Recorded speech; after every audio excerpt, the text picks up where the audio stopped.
ಇನ್ನು ಗುಬ್ಬಿ ಭಾಗದಲ್ಲಿ ಚೇಳೂರಿಗೆ ತೆರಳುವಂತಹ ಮಾರ್ಗದಲ್ಲಿ ಸರಳಿ ಕಳ್ಳತನ ಆಗಿರುವಂತಹ ಒಂದು ಘಟನೆ ನಡೆದಿದೆ. ಗುಬ್ಬಿ ಪೊಲೀಸ್ ಠಾಣಾ ವ್ಯಾಪ್ತಿಯಲ್ಲಿ ಸರಣಿ ಕಳ್ಳತನ ನಡೆಸಲಾಗಿದೆ. ನೂತನವಾಗಿ ನಿರ್ಮಾಣವಾಗಿರುವಂತಹ ಹೈವೇ ಬಳಿ ಕಳ್ಳರು ತಮ್ಮ ಕೈ ಚುಳುಕವನ್ನು ತೋರಿದ್ದಾರೆ.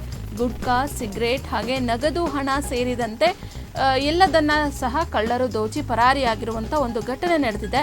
3 ಅಂಗಡಿಗಳಲ್ಲಿ ಒಂದೇ ದಿನ ದರೋಡೆಕೋರರು ಅಂದ್ರೆ ಕಳ್ಳರು ಕಳ್ಳತನವನ್ನ ಮಾಡಿದ್ದಾರೆ. ಮಾಹಿತಿ ತಿಳಿದ ತಕ್ಷಣ ಪೊಲೀಸ್ ಸಿಬ್ಬಂದಿ ಸ್ಥಳಕ್ಕೆ ಆಗಮಿಸಿ ಸ್ಥಳ ಪರಿಶೀಲನೆಯನ್ನು ನಡೆಸಿದ್ದಾರೆ.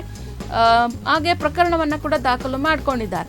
ಇದು ಹೈವೇ ರಸ್ತೆಯ ಅಂಡರ್ ಪಾಸ್ನಲ್ಲಿ ಇರುವಂತಹ ಪೆಟ್ಟಿಗೆ ಅಂಗಡಿಗಳೇ ಕಳ್ಳರಿಗೆ ಟಾರ್ಗೆಟ್ ಆಗಿಬಿಟ್ಟಿದೆ. ಗುಟ್ಕಾ, ಸಿಗರೇಟ್ ಹಾಗೆ ಅಂಗಡಿಯಲ್ಲಿ ಏನೇನು ಸಿಗುತ್ತೋ ಎಲ್ಲದನ್ನ ದೋಚ್ಕೊಂಡು ಪರಾರಿಯಾಗಿದ್ದಾರೆ. ಪ್ರತಿಯೊಂದು ಅಂಗಡಿಯಲ್ಲೂ ಸಹ ಏನೇನೆಲ್ಲ ಇಡ್ಲಾಗಿತ್ತು ಅದೆಲ್ಲವನ್ನ ದೋಚ್ಕೊಂಡು ಅಂದ್ರೆ ಬೀಗ ಹಾಕಿದ್ರು ಸಹ ಬೀಗವನ್ನ ಮುರಿದ್ಬಿಟ್ಟು ಅಂಗಡಿಯಲ್ಲಿ ಕಳ್ಳತನವನ್ನ ಮಾಡಿದ್ದಾರೆ. ಶಟರ್ಗೆ ಬೀಗ ಹಾಕಿದ್ರು ಸಹ ಬೀಗವನ್ನ ಹೊಡೆದು ಕಳ್ಳತನ ಮಾಡಿದ್ದಾರೆ. ಕಾಂಡಿಮೆಂಟ್ಸ್ನಲ್ಲಿ ಹಿಂಬಾಗಿಲಿನಿಂದ ಕಳ್ಳತನ ಮಾಡೋದಕ್ಕೆ ಪ್ರಯತ್ನವನ್ನ ನಡೆಸಲಾಗಿದೆ. ಸಣ್ಣ ಸಣ್ಣ ಅಂಗಡಿಗಳೇ ಈಗ ಕಳ್ಳರ ಟಾರ್ಗೆಟ್ ಆಗ್ಬಿಟ್ಟಿದೆ.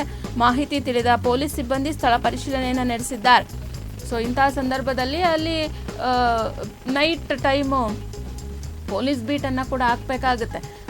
ಸೊ ಇದು ಗುಬ್ಬಿ ಮತ್ತು ಚೇಳೂರಿಗೆ ತೆರಳುವಂತಹ ಮಾರ್ಗದಲ್ಲಿ ನಡೆದಿರುವಂತಹ ಸರಣಿ ಕಳ್ಳತನ. ಸಿಗರೇಟ್ಗಳು, ವಿಮಲ್ಲು, ಚೈನಿಕೈನಿ, ಆರಂಬಡಿ, ಗುಟ್ಕಾ ಐಟಮ್ ಎಲ್ಲ ಫುಲ್ ಒಂದು 35,000 ರೂಪಾಯಿ ಐಟಮ್ ನೆನ್ನೆ ಹಾಕಿದೆ ಎಲ್ಲ ಖಾಲಿ. ಯಾವಾಗ ಆಗಿರೋದು? ರಾತ್ರಿ. ಯಾವಾಗ ನೋಡಿದ್ರಿ ನೀವು? ನಾವು ಬೆಳಗ್ಗೆ 5 ಗಂಟೆಗೆ. ಏನಾಗಿತ್ತು ಅವಾಗ? ಅವಾಗ ಎಲ್ಲ ಡೋರು ಎಲ್ಲ ಓಪನ್ ಮಾಡಿ ಡೋರು ತಕ್ಕೊಂಡು ಡೋರ್ ಹೇಳ್ದು ಹಂಗೆ ಹೋಗಿ ಬಂದು ನೋಡ್ದು ಅಷ್ಟೇ. ಬೇರೆ ಏನೆಲ್ಲರೂ ಆಗಿದೆಯಾ?